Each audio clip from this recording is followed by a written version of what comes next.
28장 1절에서 6절까지 내용입니다.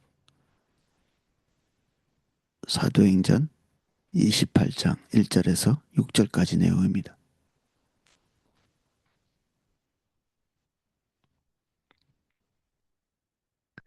제가 내용을 읽어보겠습니다. 우리가 구조된 후 안즉 그 섬은 멜리데라 하더라. 비가 오고 날이 참에 원주민들이 우리에게 특별한 동정을 하여 불을 피워 우리를 다 영접하더라. 바울이 나무 한 묶음을 거두어 불에 넣으니 뜨거움으로 말미암아 독사가 나와 그 손을 물고 있는지라. 원주민들이 이 짐승이 그 손에 매달려 있음을 보고 서로 말하되 진실로 이 사람이 살인한 자로다. 바다에서는 구조를 받았으나 공의가 그를 살지 못하게 함이로다 하더니 바울이 그 짐승을 불에 떨어버리매 조금도 상함이 없더라.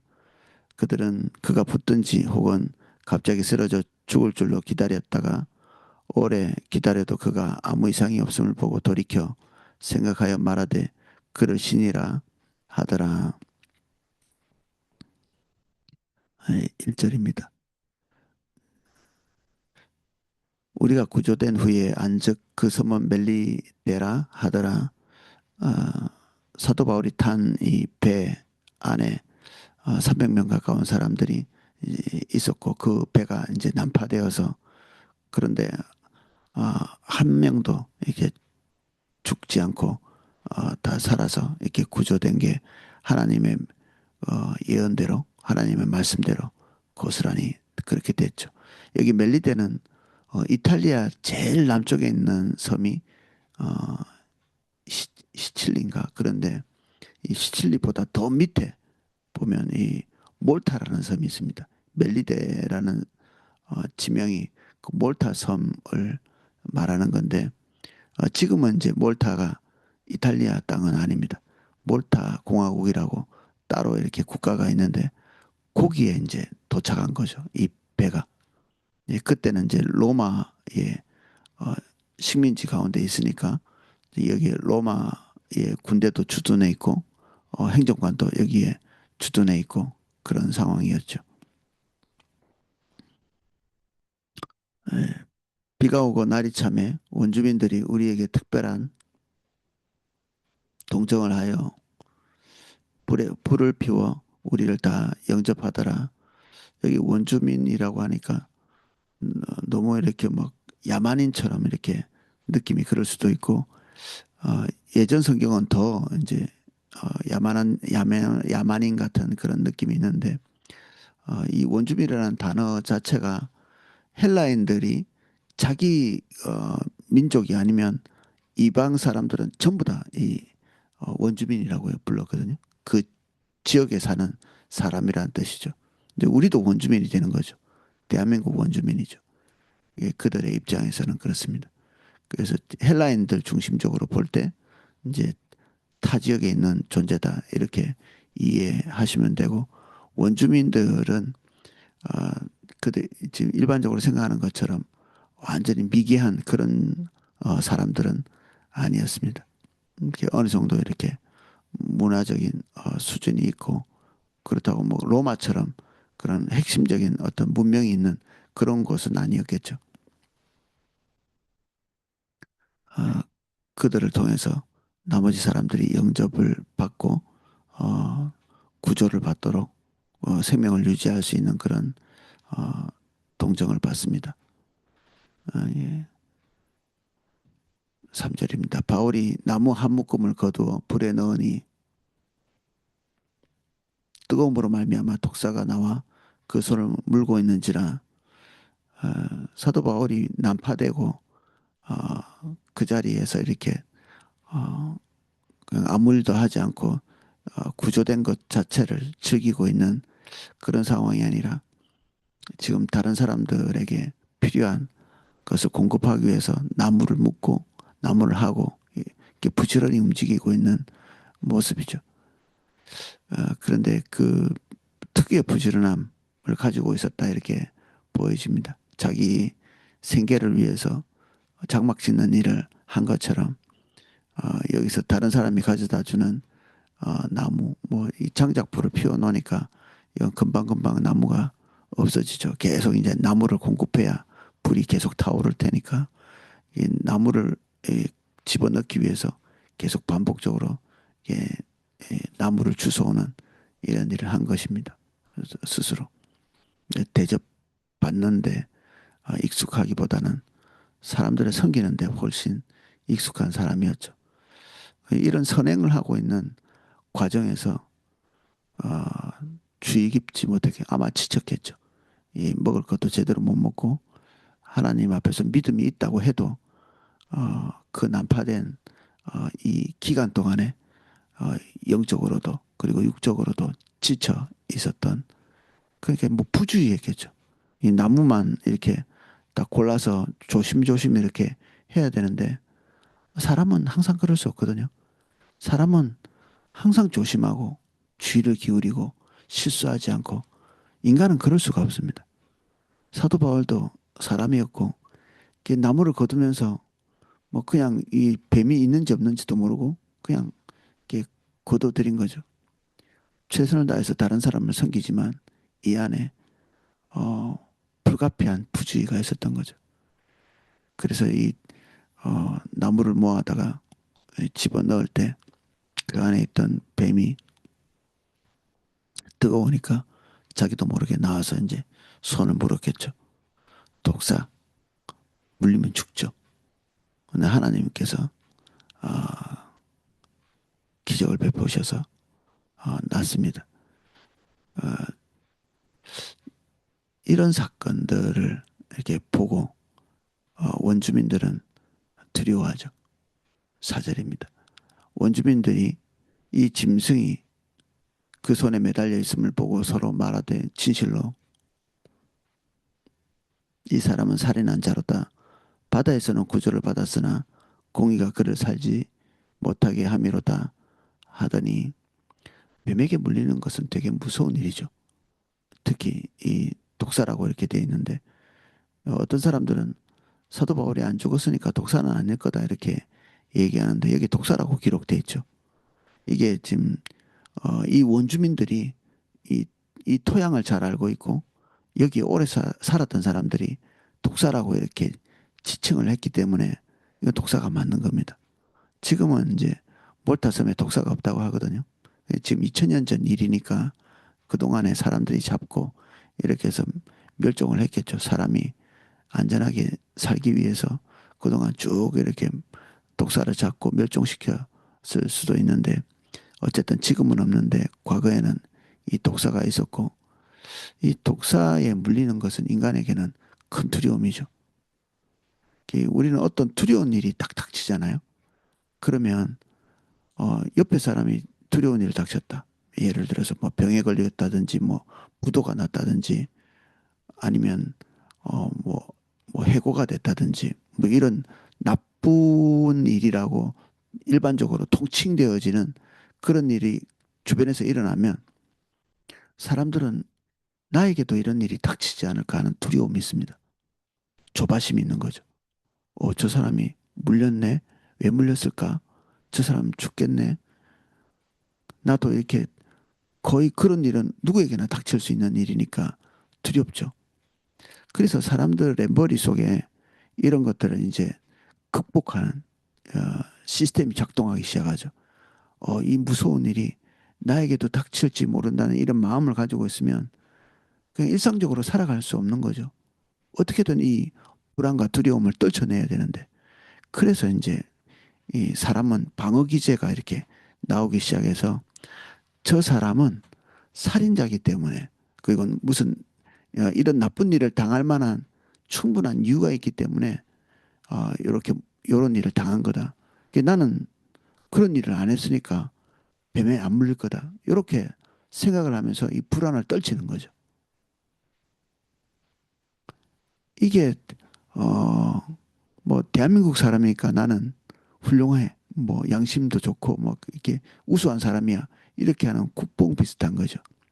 어, 자기의 그 열등함에 대한 보상 이런 것들을 옆에 있는 사람과 상황을 통해 가지고 이렇게 뒤섞어 버리는 거죠. 이렇게 현명하지 않은데 이게 불안을 극복하는 데는 다소간에 도움이 되거든요. 진리가 아닌데 비진리를 통해서 평온을 찾으려고 하는 거죠. 사, 사도 바울이 이게 독사에 물리니까 이 고대 사람들이 일반적으로 생각하는 것처럼 이 짐승으로 말미암아 저 사람이 죽을 거다. 그러니까 이 죽음에 이르는 이 사건이 닥친 건 저 사람에게 특별한 악이 있기 때문에 그렇다. 이렇게 어, 생각을 하게 된 것입니다. 우리도 다른 사람이 닥친 불행에 대해서 얼마든지 그렇게 생각할 수 있거든요. 저 사람이 하나님 앞에 뭐 죄 지은 거 아닐까? 게으르지 않을까? 부도덕하지 않을까? 어떤 사람이 닥친 불행을 이렇게 보면서 그렇게 생각할 가능성이 항상 있죠. 이런 식의 생활, 그 생각 방식이 틀린 것입니다.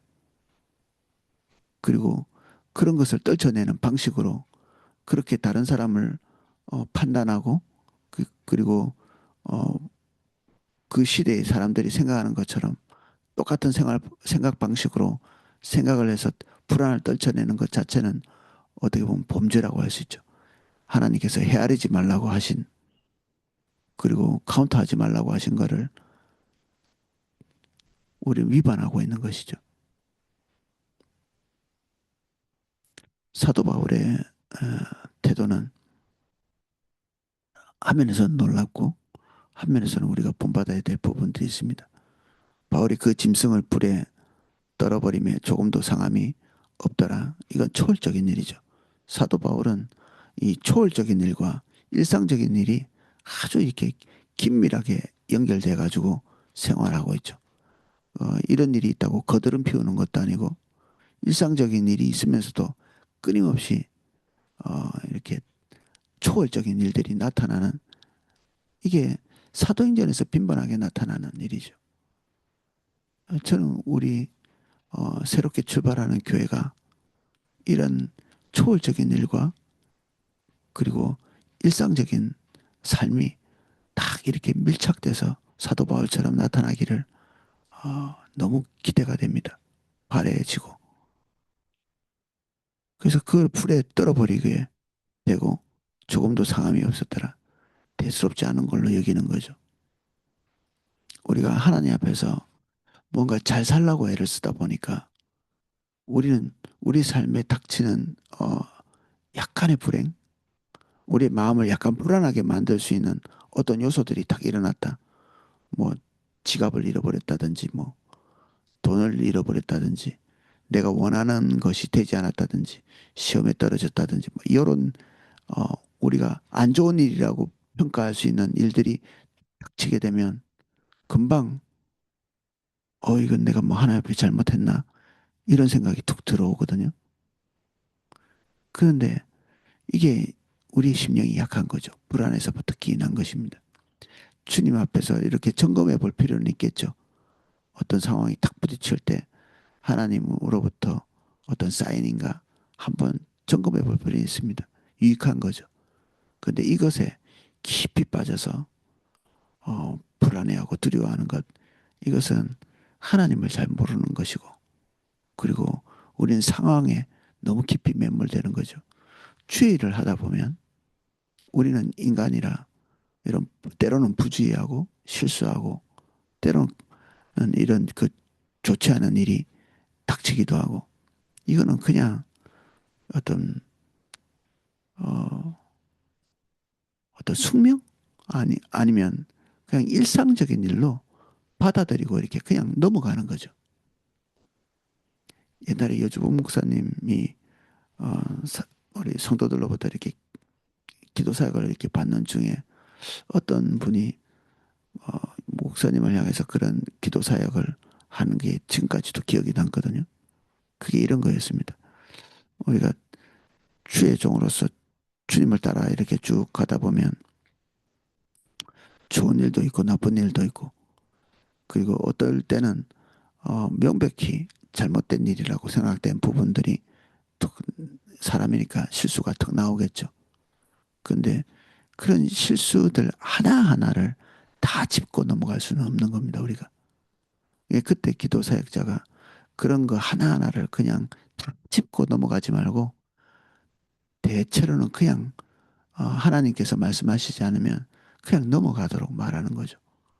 뭐 지갑 하나 잊어먹고 뭐 하나 뭐 잘못되고 이러면 아이고 내가 하나님 앞에 뭔가 잘못됐 이런 식으로 생각하지 말라는 얘기죠.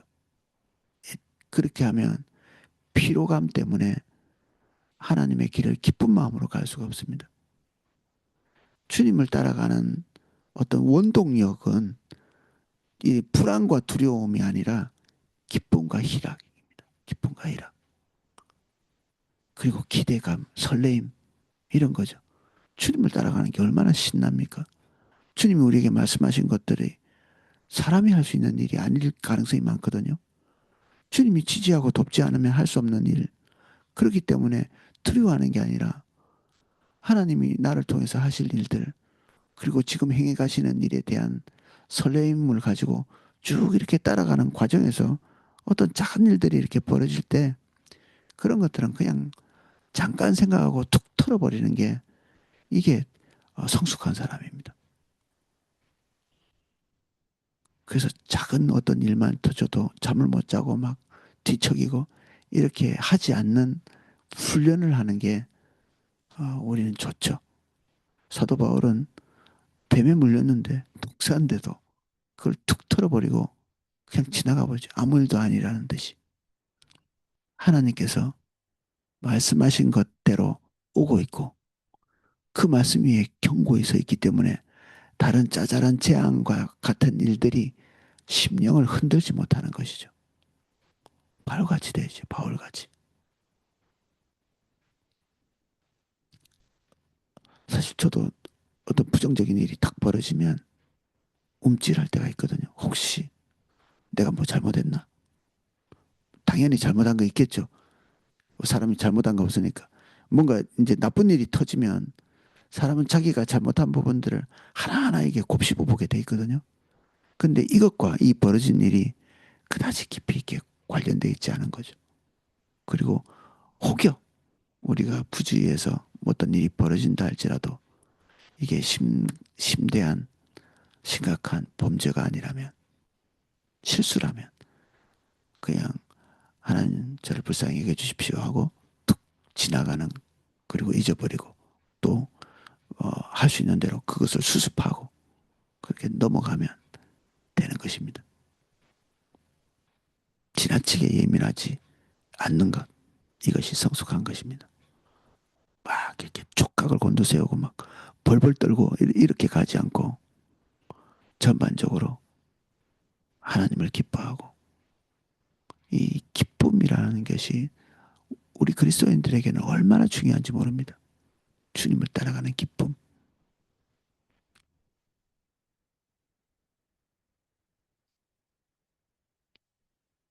그들이 그가 붙든지 혹은 갑자기 쓰러져 죽을 줄로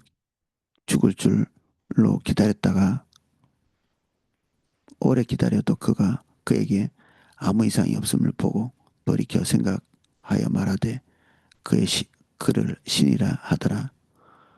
예, 여기는 뭐 팔았다는 건 없죠. 예, 그냥 어, 별다른 반응 없이 그냥 지나간 것 같습니다.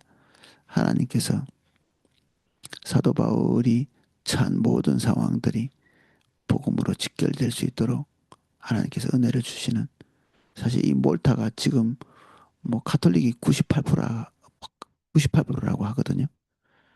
어, 뭐 비록 카톨릭이지만 사도 바울이 전했던 그 복음의 여파 이렇게 볼 수도 있겠죠.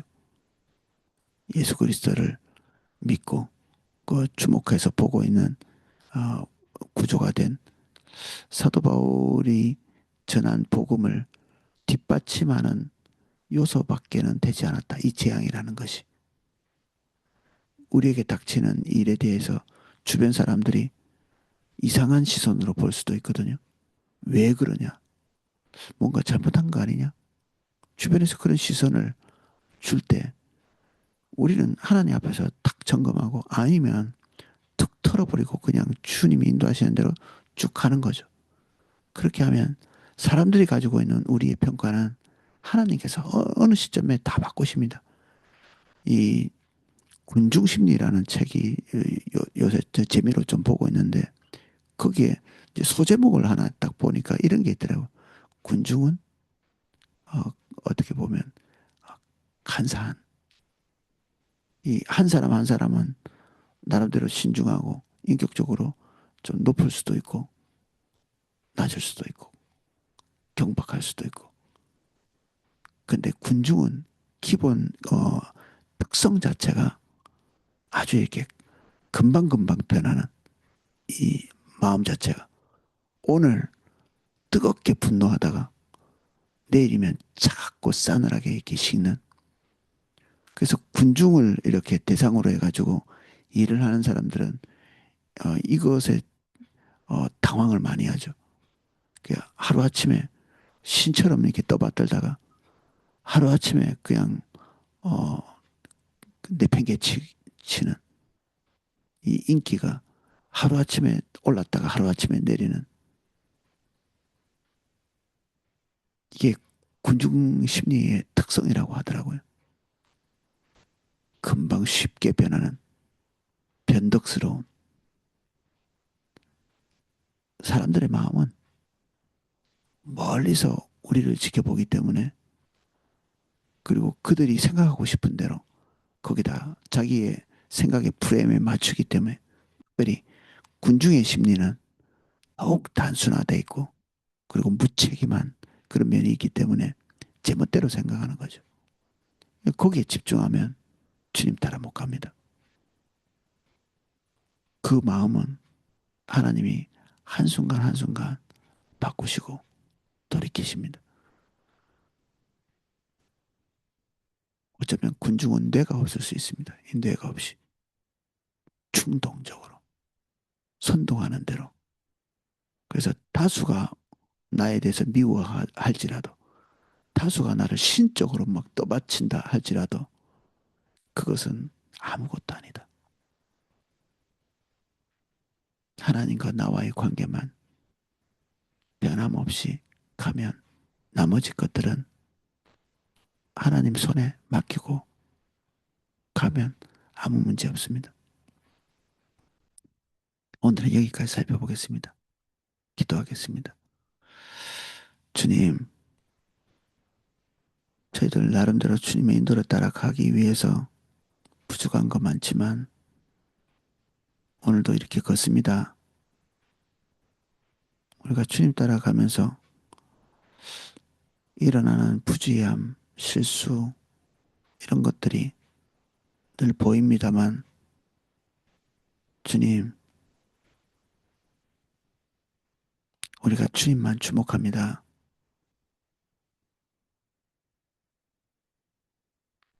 그리고 모든 것들을 털어버리고 기쁨을 잃지 않도록 도와주십시오. 근심과 염려로 밤을 지새지 않게 하시고 우리의 부주의함에 대해 하나님께서 원하시는 것 이상의 고민을 하지 않도록 도와주십시오. 주님 따라가는 기본적인 감정, 기쁨과 즐거움, 희락 놓치지 않도록 도와주십시오.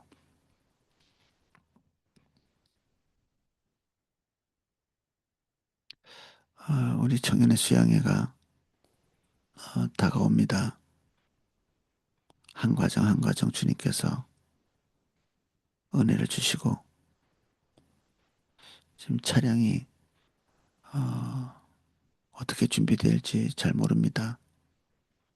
주님께서 가장 옳은 길로 인도하시고 완전한 길 주셔서 어, 이 수양회를 통해서 하나님께서 포도나무 계에게 주셨고 또 우리에게 주신 이 큰 흐름들을 성경 속에서 읽어낼 수 있는 기회가 될 수 있도록 도와주십시오. 성경은 드라마다라고 얘기했는데 이 안에 있는 드라마가 우리 마음속에 흘러갈 수 있도록 도와주셔서 하나님께서 인간을 창조하실 때부터 지금까지 변함없이 우리를 향하고 계시는 그 뜻을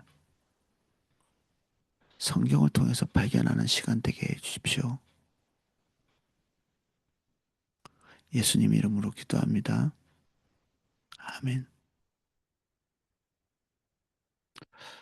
이-